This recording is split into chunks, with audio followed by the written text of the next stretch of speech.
ಈ ವರ್ಷ ಎಷ್ಟು ಸಹಕಾರ ಸಂಘಗಳಿದ್ದಾವೆ ಅದು ಮುಂದಿನ ವರ್ಷ ಅದು ಹೆಚ್ಚು ಸಹಕಾರ ಸಂಘಗಳಾಗಲಿಕ್ಕೆ ಪ್ರಯತ್ನವನ್ನು ಮಾಡಬೇಕು. ಸಹಕಾರ ಸಂಘ ಬೆಳೀತಾ ಹೋಗ್ಬೇಕು. ಬದುಕಿನ ಅನೇಕ ಕ್ಷೇತ್ರಗಳಲ್ಲಿ ಸಹಕಾರ ಸಂಘದ ಬೆಳವಣಿಗೆ ಆದರೆ ನಾನು ಅಡ್ಮಿನಿಸ್ಟ್ರೇಟಿವ್ ಮಿನಿಸ್ಟರ್ ಆಗಿದ್ದೆ 1985.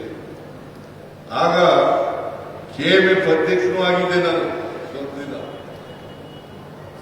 ಮಂತ್ರಿಯಾಗಿ ಇನ್ಚಾರ್ಜ್ ಅಧ್ಯಕ್ಷ ಆಗಿದ್ದೆ. ಕೆಎಂಎಫ್ ಅಧ್ಯಕ್ಷ ಸುಮಾರು 1 ವರ್ಷ ಕಾಲ ಇದೆಯನ್ನ ಕಾಣಿಸುತ್ತೆ. ಎಷ್ಟಪ್ಪ? 1 ವರ್ಷ ಕಾಲ ಇದೆ. ಸೊ ಹಾಗಾಗಿ ಕೆಎಂಎಫ್ ಬೆಳವಣಿಗೆ ಮಾಡಲಿಕ್ಕೆ ಅನುಕೂಲ ಆಯಿತು. ನಾನು ಅಡ್ಮಿನಿಸ್ಟ್ರೇಟಿವ್ ಮಿನಿಸ್ಟರ್ ಆಗಿರುವಾಗ, ಈಗ ವೆಂಕಟೇಶ ಅಡ್ಮಿನಿಸ್ಟ್ರೇಟಿವ್ ಮಿನಿಸ್ಟರ್ ನಾನಿದ್ದಾಗ ಈ ಡೈರಿಗಳು ಮಿಲ್ಕ್ ಯೂನಿಯನ್ ಅಡಿಯಲ್ಲಿ ಇರಲಿಲ್ಲ. ಡೈರಿಗಳು ಮಿಲ್ಕ್ ಯೂನಿಯನ್ ಕೈ ಕೆಳಗಡೆ ಇರಲಿಲ್ಲ. ಮಿಲ್ಕ್ ಯೂನಿಯನ್ಗಳ ಕೈ ಕೆಳಗಡೆ ಮಾಡಿದ್ರು ನಾನು. ಮಿಲ್ಕ್ ಯೂನಿಯನ್ಗಳನ್ನ ರೈತರ ಪ್ರತಿನಿಧಿಗಳ ಯೂನಿಯನ್ಗಳ ಸಂಘಕ್ಕೆ ಡೈರಿಗಳನ್ನ ತಗೊಂಡ್ಬಂದು ಅದನ್ನ ಆದೇಶ ಮಾಡಿ ಕೊಡ್ತಕ್ಕಂಥದ್ದು ಕೆಲಸ ಆ ಕಾಲದ.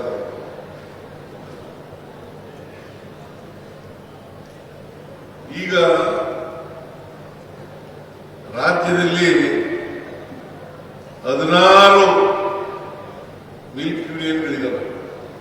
16 ಮಿಲ್ಕ್ ಯೂನಿಯನ್ಗಳು.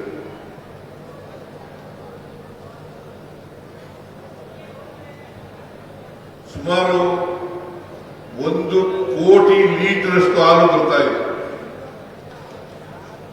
1 ಕೋಟಿ ಲೀಟರ್ ಹಾಲು. ಬಹುಶಃ ಇಡೀ ದೇಶದಲ್ಲಿ ಗುಜರಾತ್ ಬಿಟ್ರೆ ಕರ್ನಾಟಕನೇ ನಂಬರ್ 2. ಕರ್ನಾಟಕ 2ನೇ ಸ್ಥಾನದಲ್ಲಿದ್ರೆ ಅದಕ್ಕೆ ನಾವು ಎಲ್ಲ ಸಹಕಾರಿಗಳು, ಮಿಲ್ಕ್ ಯೂನಿಯನ್ ಹಿಂದೆ ಅಧ್ಯಕ್ಷರಾಗಿದ್ದವರು, ಈಗ ಅಧ್ಯಕ್ಷರಾಗಿರ್ತಕ್ಕಂಥವರು, ಸದಸ್ಯರಾಗಿರ್ತಕ್ಕಂಥವರು, ಸೊಸೈಟಿಗಳ ಅಧ್ಯಕ್ಷರಾಗಿದ್ದಂಥವರು ಅವರೆಲ್ಲರೂ ಕೂಡ ಕಾರಣ ಅಂತಕ್ಕಂಥ ಮಾತುಗಳನ್ನು ಹೇಳಲಿಕ್ಕೆ ಬಯಸ್ತಾ ಇದ್ದೇನೆ. ಆಮೇಲೆ ನಾನು 83ರಲ್ಲಿ ಮುಖ್ಯಮಂತ್ರಿ ಆದಾಗ ಹಾಲನ್ನ ವಿದ್ಯಾರ್ಥಿಗಳಿಗೆ ಕೊಡಬೇಕು ಅಂತ ತೀರ್ಮಾನ ಮಾಡಿದೆ. ಆ ಕಾಲದಲ್ಲಿ ಹಾಲು ಜಾಸ್ತಿ ಆಗ್ಬಿಟ್ಟಿತ್ತು, ಮಾರಾಟ ಕಡಿಮೆ ಇತ್ತು. ಆಗ ಹಾಲು ಜಾಸ್ತಿ ಆಗಿದೆ, ಏನ್ ಮಾಡೋದು ಸರ್ ಅಂತ ಬಂದರು ಮಿಲ್ಕ್ ಯೂನಿಯನ್ ಕೆಎಂಎಫ್ನವರು. ನಾನು ಹೇಳಿದೆ ವಿದ್ಯಾರ್ಥಿಗಳಿಗೆ ಹಾಲು ಕೊಡೋಣ ಅಂತ ಹೇಳಿದೆ. ಆಗಲೇ ಕ್ಷೀರಭಾಗ್ಯ ಅಂತ ಜಾರಿಗೆ ಬಂದರು. ಕ್ಷೀರಭಾಗ್ಯ, ಆಮೇಲೆ ಕ್ಷೀರಧಾರೆ. ಹಿಂದೆ 2 ರೂಪಾಯಿ ಕೊಡ್ತಾ ಇದ್ರು 1 ಲೀಟರ್ ಹಾಲಿಗೆ. ಯಡಿಯೂರಪ್ಪ ಮುಖ್ಯಮಂತ್ರಿ ಆಗಿದ್ದಾಗ 2 ರೂಪಾಯಿ ಕೊಡ್ತಾ ಇದ್ರು. ಅದನ್ನ ನಾನು ಬಂದು 4 ರೂಪಾಯಿ ಮಾಡಿದೆ. ಈಗ ಆಮೇಲೆ 5 ರೂಪಾಯಿ ಮಾಡಿದೆ ರಾಮನಗರದಲ್ಲಿ. ಈಗ ಪ್ರತಿ ದಿನ 5 ಕೋಟಿ ರೂಪಾಯಿಗಳನ್ನ ಕ್ಷೀರಧಾರೆ ಅಡಿಯಲ್ಲಿ ರೈತರಿಗೆ ಕೊಡ್ತಾ ಇದ್ದೇವೆ. 5 ಕೋಟಿ ರೂಪಾಯಿಗಳು ಒಂದು ದಿನಕ್ಕೆ. 1 ಲೀಟರ್ ಹಾಲಿಗೆ 5 ರೂಪಾಯಿ. ಇದರಿಂದ ಪ್ರತಿ ದಿನ 5 ಕೋಟಿ ರೂಪಾಯಿಗಳನ್ನು ರೈತರಿಗೆ ಕೊಡ್ತಾ ಇದ್ದೀವಿ.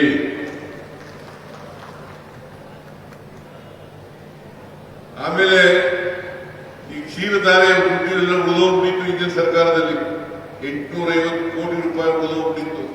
ಅವೆಲ್ಲರೂ ಚುಕ್ತ ಮಾಡದೆ ಬಂದು 850 ಕೋಟಿ ರೂಪಾಯಿ. ಅದೆಲ್ಲರೂ ಯುದ್ಧ ಮಾಡಿದೆ.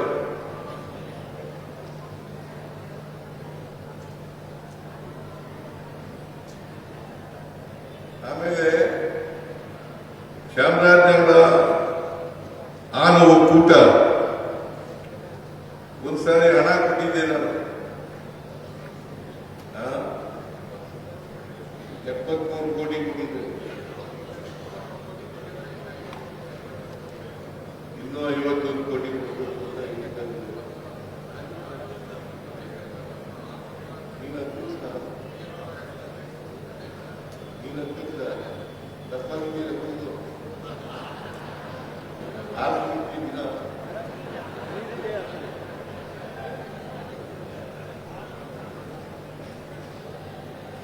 ಅದನ್ನು ಕೂಡ ಕೊಡೋಣ.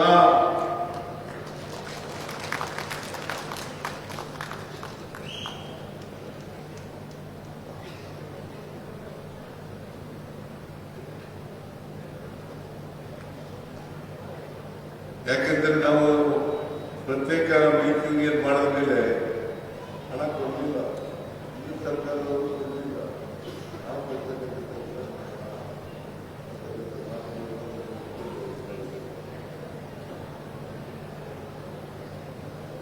ಆಮೇಲೆ ನಾವು ಬಂದ್ಮೇಲೆ 2 ಸಾರಿ ಹಾಲಿನ ಬೆಲೆ ಹೆಚ್ಚು ಮಾಡಿದ್ದೀವಿ. 2 ಸಾರಿ 2023 ಒಂದ್ಸಾರಿ, 25-26 ಒಂದ್ಸಾರಿ. ಒಂದ್ಸಾರಿ 3 ರೂಪಾಯಿ ಹೆಚ್ಚು ಮಾಡಿದೆ 1 ಲೀಟರ್ ಹಾಲಿಗೆ, ಇನ್ನೊಂದ್ಸಾರಿ 4 ರೂಪಾಯಿ ಹೆಚ್ಚು ಮಾಡಿದೆ. ಬಟ್ ಎಲ್ಲರೂ ಕೂಡ ನೇರವಾಗಿ ಹಾಲು ಉತ್ಪಾದಕರಿಗೆ ತಲುಪಿಸ್ತಕ್ಕಂಥ ಕೆಲಸವನ್ನು ಮಾಡೋದು. ಯಾಕಂದ್ರೆ ಮಿಲ್ಕ್ ಯೂನಿಯನ್ಗಳು ಕೆಲಸ ಮಾಡ್ಕೋಬಾರ್ದು.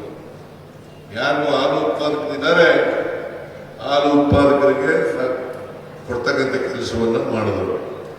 ಅದರಿಂದ ಕರ್ನಾಟಕದಲ್ಲಿ ಎಲ್ಲ ಜಿಲ್ಲೆಗಳು ಕೇಳ್ತಾ ಇದ್ದಾರೆ, ಈಗ ಬೇರೆ ಬೇರೆ ಜಿಲ್ಲೆಯವರು ಕೇಳ್ತಾ ಇದ್ದಾರೆ, ನಮಗೆ ಯೂನಿಯನ್ ಮಾಡಿಕೊಡಿ ಅಂತ ಕೇಳ್ತಾ ಇದ್ದಾರೆ. ಈಗ ಕೋಲಾರದಲ್ಲಿ, ಚಿಕ್ಕಬಳ್ಳಾಪುರದವರು ಕೇಳ್ತಾ ಇದ್ದಾರೆ. ಬೇರೆ ಬೇರೆ 7-3 ಜಿಲ್ಲೆಗಳಲ್ಲಿ ಇಲ್ಲಿ ಮಿಲ್ಕ್ ಯೂನಿಯನ್ಗಳಿದ್ದಾವೆ. ಈಗ ಗುಲ್ಬರ್ಗಾದಲ್ಲಿ, ಬೀದರ್, ಕಲಬುರಗಿ, ಯಾದಗಿರಿ ಸೇರಿ ಒಂದಾಗಿದೆ. ಆಮೇಲೆ ಬೇರೆ ಮಿಲ್ಕ್ ಯೂನಿಯನ್ಗಳಿದಾವಲ್ಲ, ಆ ಮಿಲ್ಕ್ ಯೂನಿಯನ್ಗಳಲ್ಲೆಲ್ಲ ಈಗ ಹಾಲು ಉತ್ಪಾದನೆ ಹೆಚ್ಚಾಗಾದ್ರೆ ಅಲ್ಲಿ ಒಂದು ಯೂನಿಯನ್ಗಳನ್ನ ಮಾಡ್ತಕ್ಕಂಥ ಕೆಲಸವನ್ನು ಮಾಡ್ತಾ ಇದ್ದೀವಿ.